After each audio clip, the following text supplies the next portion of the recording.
మర్రి golden diamonds ప్రారంభోత్సవ మరియు అక్షయ తృతీయ ప్రత్యేక ఆఫర్ గా VA పై ఫ్లాట్ 25% తగ్గింపు.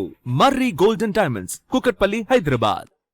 హైడ్రా పేరుతో సోషల్ మీడియాలో అనేక దుష్ప్రచారాలు జరుగుతున్నాయి. ఫేక్ ప్రచారం, ఫేక్ డాక్యుమెంట్స్ సర్క్యులేట్ అవుతున్నాయి.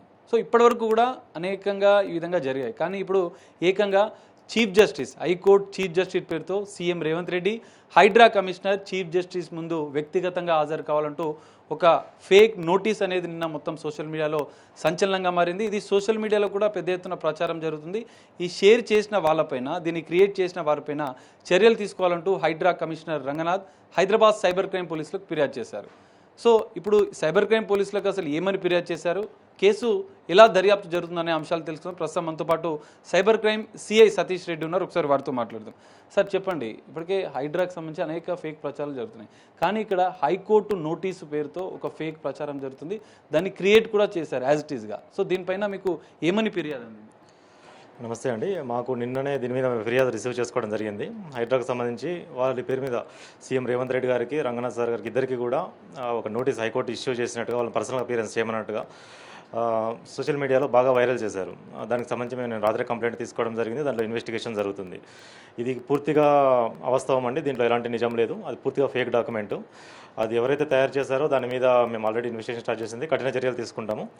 ఇలాంటివి ఎప్పుడైనా అవాస్తవాలు సోషల్ మీడియాలో చేస్తే చాలా కఠినంగా శిక్షిస్తామండి. దీంట్లో వచ్చేసి ఫోర్జరీ కూడా వాళ్ళు చేయడం జరిగింది.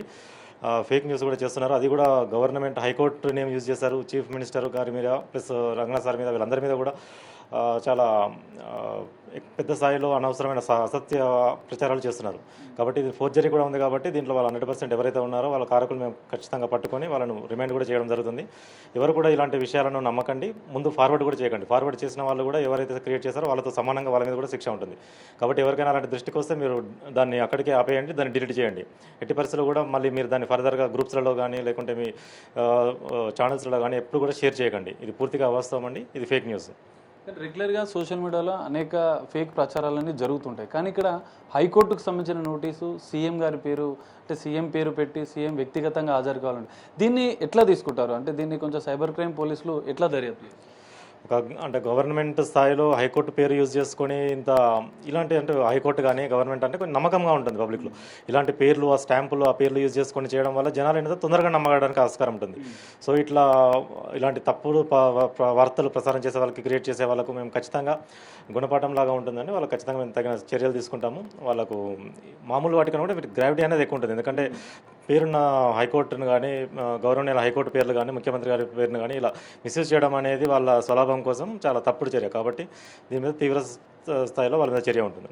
కానీ ఇక్కడ సోషల్ మీడియాలో ఫేక్ ప్రచారం అంటే జనరల్గా సైబర్ క్రైమ్ పోలీసులు ఐటీ యాక్ట్ ప్రకారం కేసులు నమోదు చేశారు. కొన్నిసార్లు నోటీసులు ఇచ్చి విచారించి పంపించేస్తారు. దీన్ని అలసుగా చేసుకొని ఈ ఫేక్ ప్రచారాలు పెరుగుతున్నాయి అంటున్నారు. సో ఇందులో ఓన్లీ ఐటీ యాక్ట్ ప్రకారమే కేసులు నమోదు చేశారా? ఇంకా ఏ సెక్షన్ల మీద కేసులు నమోదు చేశారు? ఎలాంటి చర్యలు వీరిపైన, నిందితులపైన తీసుకునే అవకాశం ఉంది?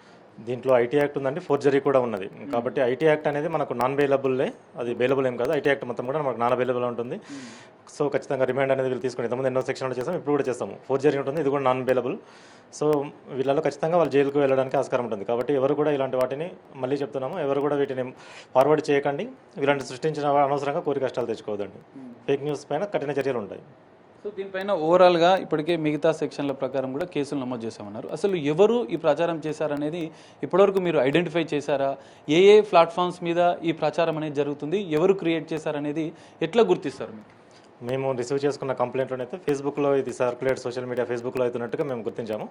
దాని తర్వాత మేము మిగతా ఏ సోషల్ మీడియా హ్యాండిల్స్ ఉన్నాయో కూడా అవి కూడా మేము ఇప్పుడు చూస్తూ ఉన్నాము. ఆల్రెడీ మేము ఇన్వెస్టిగేషన్ స్టార్ట్ చేసాము, నోటీసులు పంపించాము. ఆ రిప్లై రిసీవ్ కాగానే ఐడెంటిఫై చేస్తాము.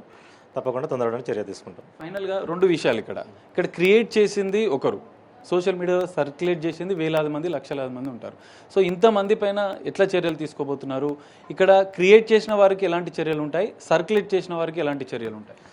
క్రియేట్ చేసిన వాళ్ళు, సర్క్యులేట్ చేసిన వాళ్ళు ఇద్దరు కూడా సమాన బాధ్యులే అండి ఇలాంటి విషయాలలో. కాకుంటే మేము వచ్చేసి ఎవరైతే క్రియేట్ చేస్తారో వాళ్ళని ఖచ్చితంగా ఐడెంటిఫై చేస్తాం, వాళ్ళని పట్టుకుంటాం. వాళ్ళతో పాటు ఎవరైతే దీనికి మేజర్గా షేర్ చేయడం వల్ల ఎక్కువ మందికి రీచ్ చేయడానికి వాళ్ళు దోహదం చేస్తారో అలాంటి వారిని కూడా మేము ఫస్ట్ పట్టుకుంటామండి. దాన్ని బట్టి ఇద్దరు కూడా సేమ్ సెక్షన్స్ అట్రాక్ట్ అవుతాయి, సేమ్ శిక్ష ఉంటుంది. కాబట్టి తయారు చేసినా ఒకటే, మీరు దాన్ని ఫార్వర్డ్ చేసినా ఒకటే. కాబట్టి ఇలాంటి వాటిని ఫార్వర్డ్ చేయొద్దని మేము చెప్తున్నాం. ఫైనల్గా ఈ ఫేక్ ప్రచారం చేసే వాళ్ళకు మీరు సైబర్ క్రైమ్ పోలీసుల తరఫున ఒక హెచ్చరిక చేయాలంటే ఏం చెప్తారు? ఎందుకంటే కోర్టుకు సంబంధించిన డాక్యుమెంట్ చేస్తున్నారు, వాళ్ళు అన్ని క్రియేట్ చేస్తున్నారు, వాళ్ళకు ఒక హెచ్చరిక చేయాలంటే ఇలాంటి హెచ్చరిక అంటే దీంట్లో మనము ఎన్నోసార్లు ఇంతకుముందు కూడా చెప్పాము, ఫేక్ న్యూస్ అనేది సోషల్ మీడియా అనేది చాలా తొందరగా స్ప్రెడ్ అయ్యే న్యూస్.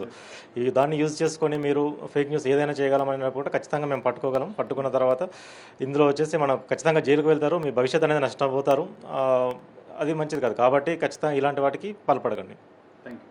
సో ఇది చూసారు కదా, ఖచ్చితంగా ఎవరైనా సోషల్ మీడియాలో ఫేక్ ప్రచారం చేస్తే, ఫేక్ డాక్యుమెంట్లు ఎవరైనా చేస్తే, అంటే దాంట్లో సోషల్ మీడియా ప్లాట్ఫామ్లో పోస్ట్ చేసినా ఫార్వర్డ్ చేసినా కూడా ఖచ్చితంగా జైలుకి వెళ్తారంటూ కూడా సైబర్ క్రైమ్ పోలీసులు హెచ్చరిస్తున్నారు. అయితే ఇక్కడ ఐటీ యాక్టే కాదు, ఇక్కడ ఫోర్జరీకి సంబంధించినటువంటి సెక్షన్లు, ఎఫ్ఐఆర్ను ఒకసారి మనం పరిశీలిస్తే ఫోర్జరీకి సంబంధించినటువంటి సెక్షన్లు ఐటీ యాక్ట్ ప్రకారం నిందితులపైన పలు సెక్షన్ల కింద ఓన్లీ ఐటీ యాక్టే కాకుండా మిగతా సెక్షన్ల ప్రకారం కూడా ఇక్కడ సైబర్ క్రైమ్ పోలీసులు కేసులు నమోదు చేశారు. సో ఇట్లాంటి కోర్టు పేరుతో సీఎం రేవంత్ రెడ్డికి నోటీసులు అంటూ కూడా అసత్య ప్రచారం చేస్తే వారిపైన ఖచ్చితంగా కఠిన చర్యలు ఉంటాయి. ఖచ్చితంగా వీళ్ళు క్రియేట్ చేసే వాళ్ళే కాదు, ఎవరైనా సోషల్ మీడియాలో ఫార్వర్డ్ చేసిన వాళ్ళపైన కూడా కఠిన చర్యలు ఉంటాయి, వారు జైలుకి వెళ్ళడం ఖాయమంటూ కూడా సైబర్ క్రైమ్ పోలీసులు హెచ్చరిస్తున్నారు.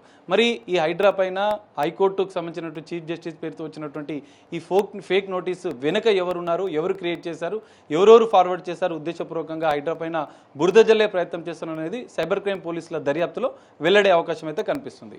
కెమెరామెన్ నరసింహతో కలిసి Sagar, big TV, Hyderabad cyber crime నుండి.